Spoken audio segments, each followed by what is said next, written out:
Hey everybody, it's Jim from Slipknot, and we're doing a masterclass today for Guitar Part magazine. And that's who I am, and that's the magazine, and there you are. Okay, so anyways, I guess we're going to go down the set list, and we're going to start with the latest album. In this particular set list, we're playing Dead Memories, and I just happen to be holding a B guitar, so we'll start with the intro riff for Dead Memories, and that's basically going to start up on the 5th fret. I'm in a drop B tuning, and it goes something like this.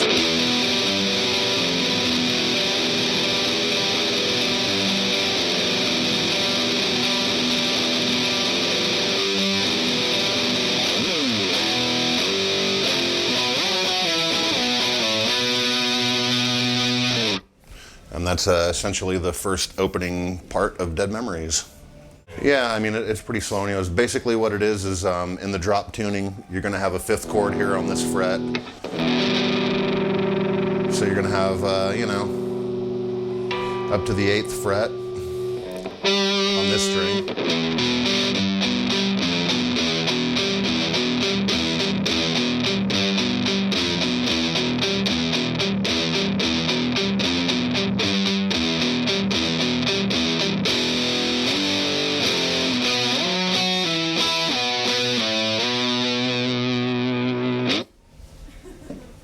And that's essentially the intro for Dead Memories.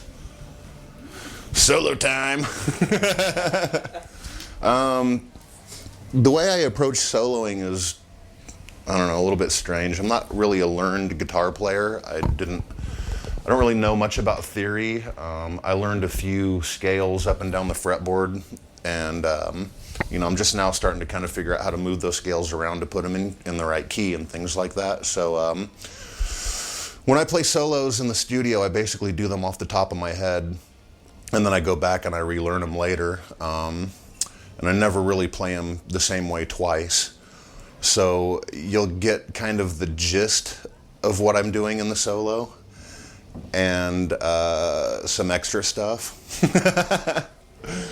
So anyways, when the solo kicks in, it's something like this.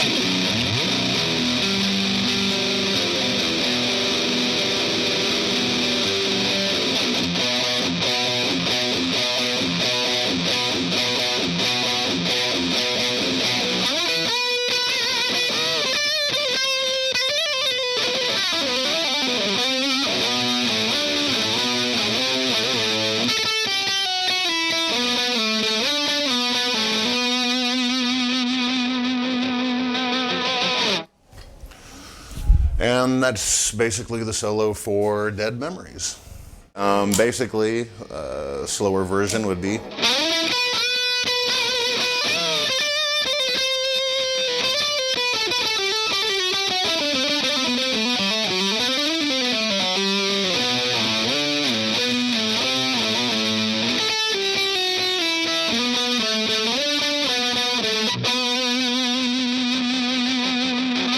And I don't know how close that was to the first time I played it, but essentially it's out of these shapes. I'll give you the shapes, and then maybe that way it'll be a little bit easier to figure out.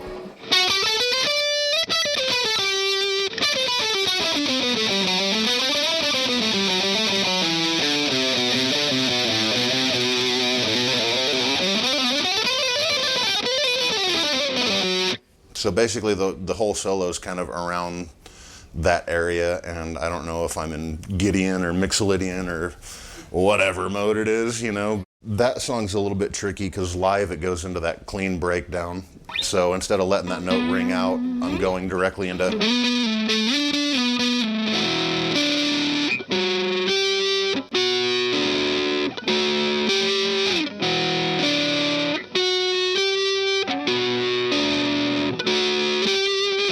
Before I forget, Mick actually starts this song, but for the sake of Mick not being here right now, I'll start it just to show you how the opening riff goes.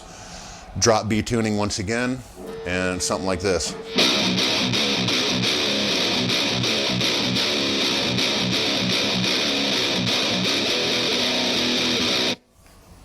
And slow, that would be something a little like this.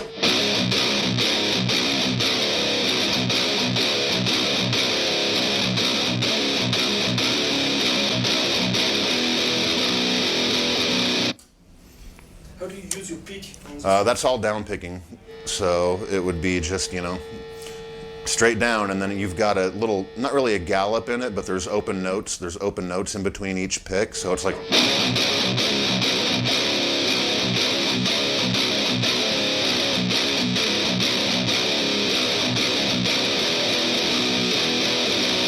You know, so that gives it that...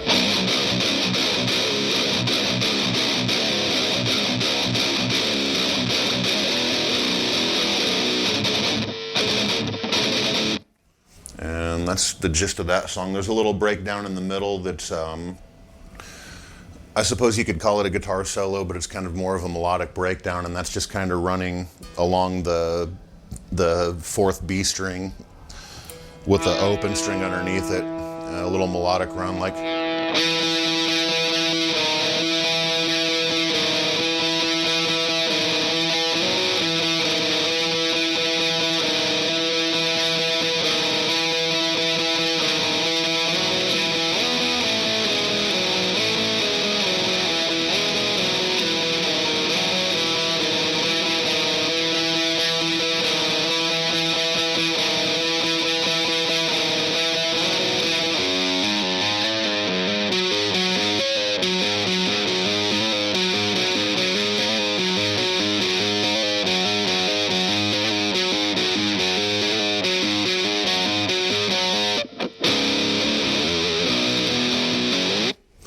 And that's how it's kind of played in the studio, but live I do something a little bit different. Live I kind of go...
And that's where mix starts, and then I come in halfway through that with...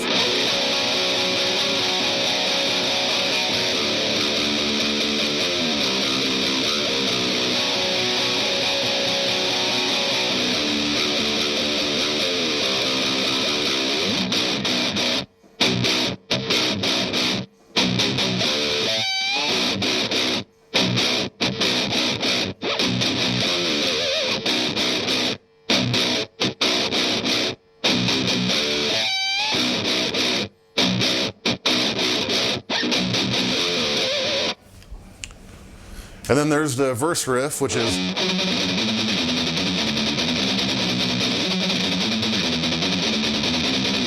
And basically that's, the notes are up.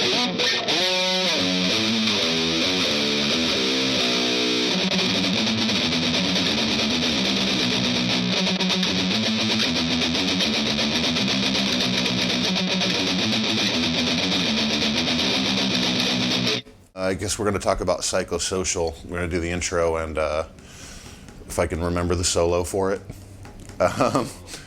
Basically, this is in an A tuning, so it'd be a standard B tuning with the low string dropped to A.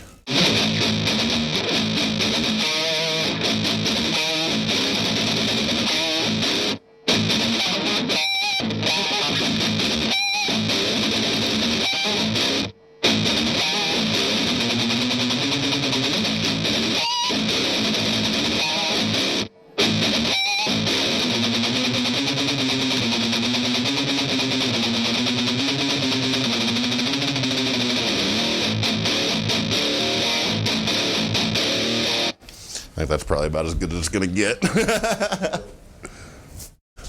So yeah, slower. it would be.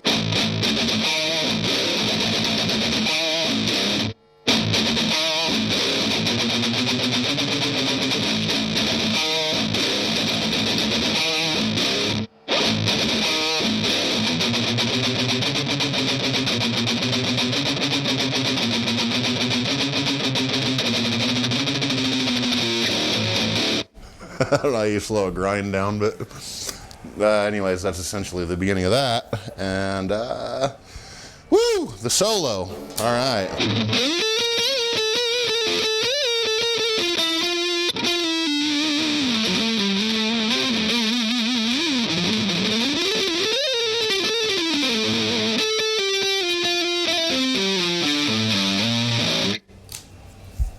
Something like that. Does that sound close? Anyways.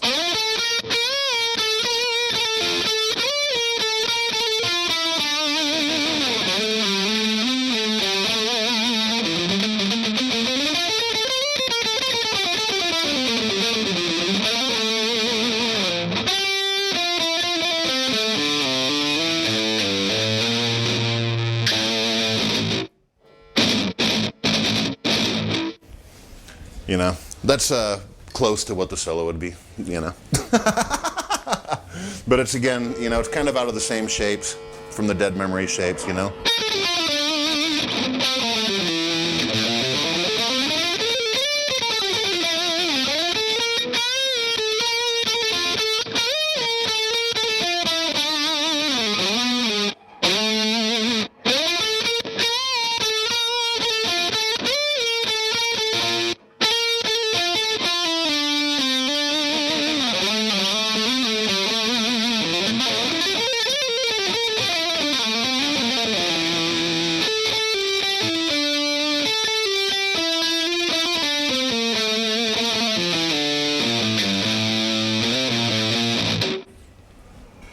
Somewhere in that neighborhood. Before I go on stage, I usually stretch, and I never touch a guitar until right when we're on stage. I used to, you know, like when I put the guitar on, and literally right before we walk out on stage, I'll just kind of run, you know, a few like, just to kind of warm up a little bit, you know, like, you know, things like that, or I'll run some chromatic.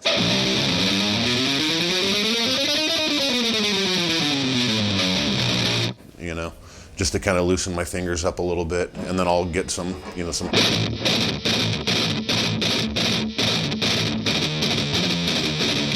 Just to kind of get the wrist loose a little bit. I mean, literally, I do that like seconds before we're walking out on stage, you know.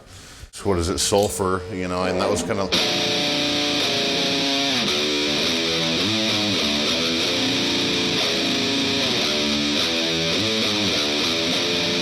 You know, I mean, that started as just like I wrote a blast beat on a drum machine, you know, and I just kind of came up with that riff to go along with it.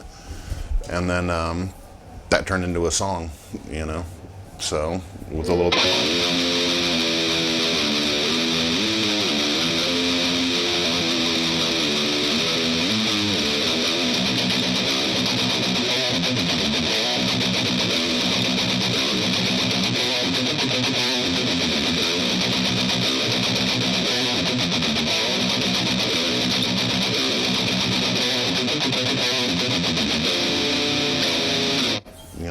Kind of thing. I think in some ways I've purposely kind of stayed a little bit ignorant of what and why it is I play what I play, you know, which makes it difficult to do, you know, things like this, but at the same time, you know, I really don't want to sacrifice, you know, how I write, or things that I might possibly come up with, or, you know, or just an idea, you know, a creative process. And I think maybe that's pretty important for a guitar player when you're thinking in terms of, you know, being an artist and writing music and not sounding like another guitar player, you know. Yeah.